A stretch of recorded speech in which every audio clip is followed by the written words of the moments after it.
খেলিছ হে বিশ্বলয়ে বিরাট শিশু আন মনে। ঈশ্বরের সংজ্ঞাটি যেমন কি এমন, তিনি যেন এক বিরাট শিশু, প্রতিনিয়ত বিশ্বব্রহ্মাণ্ডকে নিয়ে বালস্বরূপ ক্রীড়ায় মত্ত। আজকের পৃথিবীর হানাহানি, অত্যাচার ও বাঞ্ছনার একটা বিরাট কারণ হচ্ছে প্রকৃত ধর্মীয় উপেক্ষা জ্ঞানের মর্যাদা। আর ধর্মীয় জ্ঞান শুরু হয় ঈশ্বরকে নিয়ে, যিনি এই বিশ্বব্রহ্মাণ্ডের কর্তা। মানুষ ভাবে আমরা আমাদের চোখ দিয়ে দেখতে পাই, কান দিয়ে শুনতে পাই, নাক দিয়ে গন্ধ পাই, জিহ্বা দিয়ে স্বাদ বুঝতে পাই। তা যা কিছু বর্তমান সব কিছু হয়তো আমাদের ইন্দ্রিয় গ্রাহ্য। আর আমরা যে আমাদের পঞ্চ ইন্দ্রিয় দিয়ে অনুভব করি না, তা আসলেই নেই। যেহেতু ঈশ্বর আমরা দেখি না, তাই আমাদের মনে হতে পারে তিনি আসলে অস্তিত্বহীন। ঈশ্বর আসলে কে? তিনি যদি সত্যি থেকে থাকেন, তাহলে আমরা তাকে দেখতে পাই না কেন? তিনি কেন আমাদের সামনে এসে নিজের অস্তিত্ব প্রমাণ করেন না? আমরা যেসব দেবদেবীর পূজা করে থাকি, তারা কি ঈশ্বর? দেবদেবীরা যদি ঈশ্বর হন, তাহলে আমরা এক ঈশ্বরবাদী কিভাবে হলাম? ঈশ্বর যদি সত্যি হয়ে থাকেন, তিনি কেন অন্যায়, অত্যাচার, নিপীড়নের তৎক্ষণিক কোনো প্রতিবাদ বা দুর্নীতিদের শাস্তির ব্যবস্থা করেন না? ঈশ্বর যদি সত্যি থেকে থাকেন, তাহলে কেউ ধনীঘরে জন্মে সারা জীবন আরামে কাটিয়ে দেয়, আবার কেউ রাস্তায় জন্মে না খেতে পেয়ে রাস্তায় মারা যায়। এরকম হাজারো প্রশ্ন, যুক্তি আমরা দিয়ে থাকি ঈশ্বর বিরুদ্ধে। কিন্তু হে বীর, জ্ঞানচক্ষু ও বিদ্যাচক্ষুর দৃষ্টিগত পার্থক্য করতে না পারলে আমরা সারা জীবন আমাদের প্রশ্নের উত্তর পাব না। প্রিয় দর্শক, আজকে আমাদের আলোচনা মূলত আপনাদের আগ্রহ এবং প্রশ্নকে কেন্দ্র করে বানানো হয়েছে। আজ আমরা সনাতন ধর্মের অন্যতম গুরুত্বপূর্ণ এবং মৌলিক বিষয় নিয়ে আলোচনা করতে চলছি। আমরা ক্ষুদ্র জীব হিসাবে ঈশ্বরের রূপ এবং লীলা সমস্ত রূপে বুঝতে পারার মতো পার্থক্য নেই। তবে কথা দিচ্ছি, ভিডিওটি শেষ পর্যন্ত দেখলে ঈশ্বর সম্বন্ধে আপনার ধারণাটা আরও পরিষ্কার হবে। ঈশ্বরের লীলা এবং বিশ্বব্রহ্মাণ্ডকে নিয়ে নতুন করে ভাবতে শিখাবে। এই ভিডিওটিতে ঈশ্বরকে তা জানার আগে একটা ঘটনা জানা যাক। স্যার আইজাক নিউটনের নাম শুনেনি এমন মানুষ হয়তো আমাদের মধ্যে পাওয়া কষ্টকর হবে। মাথায় আপেল পতিত হওয়াকে কেন্দ্র করে তিনি রীতিমতো মাধ্যাকর্ষণীয় তত্ত্ব আবিষ্কার করে তাক লাগিয়ে দিয়েছিলেন সারা বিশ্বকে।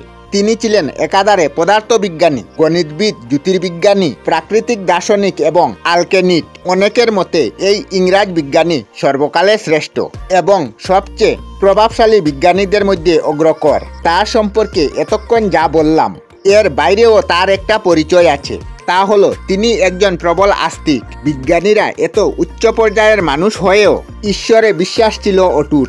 এই নিউটনের একজন বন্ধু ছিলেন, যিনি ছিলেন প্রচণ্ড নাস্তিক, অর্থাৎ ঈশ্বরে অবিশ্বাসী। এই বন্ধুটি একদিন নিউটনের গৃহে এসেছিলেন প্রিয় বন্ধুর কাছে আড্ডা মারতে। এমন সময় বন্ধুটি খেয়াল করলেন নিউটনের টেবিলের উপর একটি গ্লোব রাখা আছে। প্রশ্ন করলেন, কে তৈরি করেছে এই অদ্ভুত সুন্দর গ্লোবটি? উত্তরে নিউটন বললেন, কেউ না, এটি আপনা আপনি সৃষ্টি হয়েছে। বন্ধুটি প্রথম ভাবল নিউটন হয়তো ঠাট্টা করছেন, কিন্তু তুমুল তর্কাতর্কির পরও নিউটন সেই একই কথা বলে চলছেন, গ্লোবটি কেউ তৈরি করেনি, এটি এমনিতে সৃষ্টি হয়েছে। বিতর্কের এক পর্যায়ে নিউটন বললেন, তুমি তো ঈশ্বরকে বিশ্বাস করো না, এখন তুমি বলো এমন সামান্য একটি গ্লোব তৈরি করতে যদি একজন স্রষ্টার প্রয়োজন হয়, তাহলে এই সুবিশাল এবং জটিল ব্রহ্মাণ্ড সৃষ্টি করার জন্য কি কোনো সৃষ্টিকর্তার প্রয়োজন নেই?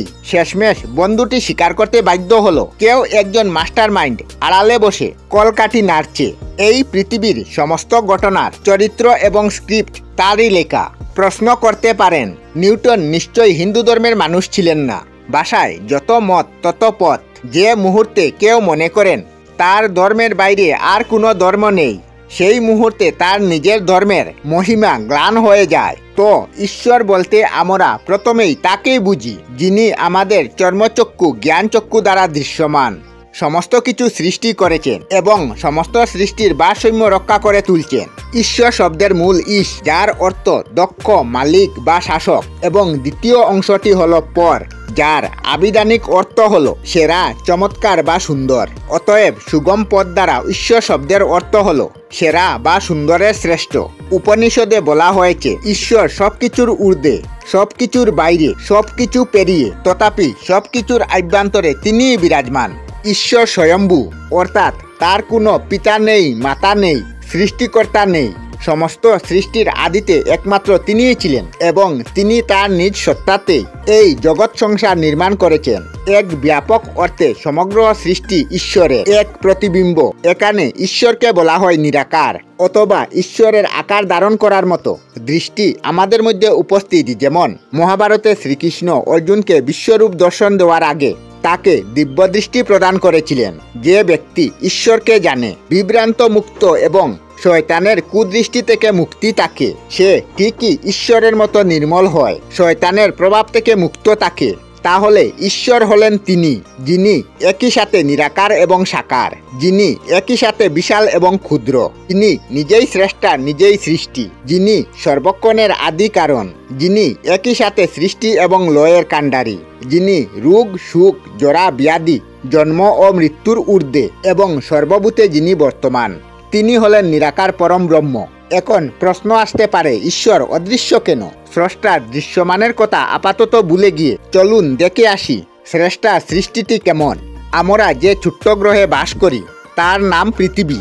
এই পৃথিবীর হয়তো কোনো একটি ছোট্ট শহরে একটি ঘরে আমরা বাস করছি। আমাদের পৃথিবী ও আশপাশের গ্রহ এবং উপগ্রহ, নক্ষত্র এবং সৌরজগৎকে নিয়ে তৈরি হয় আমাদের সোলার সিস্টেম বা সৌরজগৎ। আমাদের সৌরজগতের মতো আরও প্রায় 100 বিলিয়ন সৌরজগৎ নিয়ে গঠিত আমাদের গ্যালাক্সি বা ব্রহ্মাণ্ড, যার নাম মিল্কি ওয়ে। এইভাবে বিলিয়ন বিলিয়ন গ্যালাক্সি নিয়ে তৈরি হয় এক একটি ইউনিভার্স বা ব্রহ্মাণ্ড। এরপর বিলিয়ন্স বিলিয়ন্স ব্রহ্মাণ্ড নিয়ে গঠিত হয় একটি মাল্টিভার্স। এভাবে একে একে মেগাভার্স, সুপারভার্স, টাভার্স, জেনোভার্স, হাইপারভার্স, অমনিভার্স ইত্যাদি গঠিত হয়। এবার আপনি বলুন, যিনি এই অমনিভার্সের সৃষ্টি করেছেন তিনি আমাদের দৃষ্টিসীমায় কিভাবে অবস্থান করতে পারেন? আমরা আমাদের সৃষ্টিকর্তার সৃষ্টির অতি ক্ষুদ্র একটি অংশ দৃষ্টিগোচর করতে অক্ষম। অন্যদিকে বায়ু, তাপ ইত্যাদি অনেক কিছুই আমরা দেখতে পাই না, কিন্তু অনুভব করতে পারি। তাই আমরা যা কিছু দেখি না তার কোনো অস্তিত্ব নেই এমন ভাবার কোনো কারণ নেই। ঈশ্বর দৃশ্যমান নন, তার মানে তিনি অনুপস্থিত নন। শুধুমাত্র জ্ঞানীরা তাকে জ্ঞানচক্ষের মাধ্যমে অবলোকন করার সমর্থ রাখেন। তিনি অস্পর্শনীয়, তবে প্রকৃত জ্ঞানবান তাকে অনুভব করতে পারবেন সর্বত্রই। তিনি যেহেতু সর্বময় ক্ষমতার অধিকারী, তিনি চাইলে আমাদের সামনে দৃশ্যমান হয়ে নিজের অস্তিত্বের প্রমাণ দিতে পারেন। তবে আমাদের মতো ক্ষুদ্র জীবের সাথে নিজের প্রমাণ করার প্রয়োজন আছে কি তার, সেটা আপনাকে বিবেচনা করতে হবে। প্রশ্ন আসতে পারে, দেবদেবী কি ঈশ্বর? নাকি আমরা যে মাটির প্রতিমা পূজা করে থাকি তারাই ঈশ্বর? আসলে অসংখ্য দেবী দেবতাদের উপস্থিতিতে আমরা নিরাকার ঈশ্বরের স্বরূপ সম্পর্কে ভুলে যাই। আমরা মর্তধামে যেসব দেবী দেবতার পূজা করে থাকি তারা নিরাকার ঈশ্বরের বিভিন্ন সাকার রূপ। মাটির মূর্তিতে প্রাণ প্রতিষ্ঠার মাধ্যমে আমরা ঈশ্বরের একটি দৃষ্ট রূপকে অনুভব করি। সেই মুহূর্তে বাহ্য হয়ে প্রতিমায় পরিণত হয় দেবদেবীরা ঈশ্বরের একটি সাকার রূপ। এবার আসুন ঈশ্বরকে নিয়ে বেশ কিছু অভিযোগের বিষয়ে আলোচনা করা যাক। অনেকে বলেন, ঈশ্বর কেন অনেক অন্যায় অত্যাচারের তৎক্ষণাৎ প্রতিবাদ করেন না? ঈশ্বর যদি আমাদের পরমপিতা হন তাহলে মানুষ কেন জন্মগতভাবে বাঞ্ছনার শিকার? কেউ ধনী আবার কেউ গরিব, কেউ সুন্দর আবার কেউ কুৎসিত। সমাজে কেন এত অসমঞ্জতা? আসলে আমরা পৃথিবীতে এসেছি কোনো ভোগবিলাসের জন্য নয়। যদিও এই সমগ্র সৃষ্টি ঈশ্বরের লীলা মাত্র, আমাদের জন্য এটা বিরাট পরীক্ষার কেন্দ্র। আমরা পৃথিবীতে এসেছি একটি বিরাট পরীক্ষায় অংশগ্রহণ করতে, এবং এই পরীক্ষায় পরীক্ষক হিসাবে আমাদের উত্তরপত্র মূল্যায়ন করবেন স্বয়ং ঈশ্বর। তিনি আমাদের মধ্যে নানান বৈচিত্র্য, সুবিধা অসুবিধা, বাধা বিপত্তি দিয়ে পরীক্ষায় অবতীর্ণ করেছেন এবং প্রত্যেকে তার পরিস্থিতির বিবেচনা করে উত্তরপত্র মূল্যায়ন করবেন। মূলত সেই ভারসাম্য, বৈচিত্র্যতা, সৌন্দর্য বজায় রাখতেই আমাদের মাঝে এত পার্থক্য। তবে এই সব কিছুই সাময়িক পৃথিবীতে আমরা আমাদের উপর অর্পিত দায়িত্ব আমরা সঠিকভাবে পালন করতে পারি, তবে আমাদের অবশ্যই জাগতিক দুঃখ কষ্ট আর পোহাতে হবে না। এবার হয়তো জ্ঞানীরা প্রশ্ন করতে পারেন, ঈশ্বরকে কি জানা যায়? তাকে জানার উপায় কি? এই প্রসঙ্গে ঠাকুর রামকৃষ্ণের উদ্ধৃতি দিয়ে শেষ করতে চাই। ঠাকুর বলেছেন, ঈশ্বরকে জানি না গো, আমি জানার চেষ্টাও করি না গো, আমি কেবল মা বলে ডাকি। এরপর মা যা করেন তার ইচ্ছা হয় জানাবেন, না হয় জানাবেন না। আমার তো ছোটবেলার মতো অবস্থা। সে তা শুধু মাকে চায়। মার কত ঐশ্বর্য সে কিন্তু জানে না, জানতে চায়ও না। সে শুধু জানে আমার মা আছে। মা থাকতে আবার ভাবনা কি? চাকরানির ছেলেও জানে মা আছে। বাবুর ছেলের সাথে তার যদি ঝগড়া হয় সে কিন্তু বলবে আমি সব গিয়ে মাকে বলে দেব। ঠাকুরকে জানবেন কিভাবে? একটা গল্প বলি শুনুন। একটা গাছের উপর একটা বহুরূপী গিরগিটি থাকতো। একটি লোক গিরগিটিকে দেখে গেল কালো রঙের, দ্বিতীয় জন তাকে দেখে গেল হলুদ রঙের ও তৃতীয় জন তাকে দেখলো সবুজ রঙের। এভাবে নানা রঙে নানা জনে গিরগিটিটাকে দেখলো।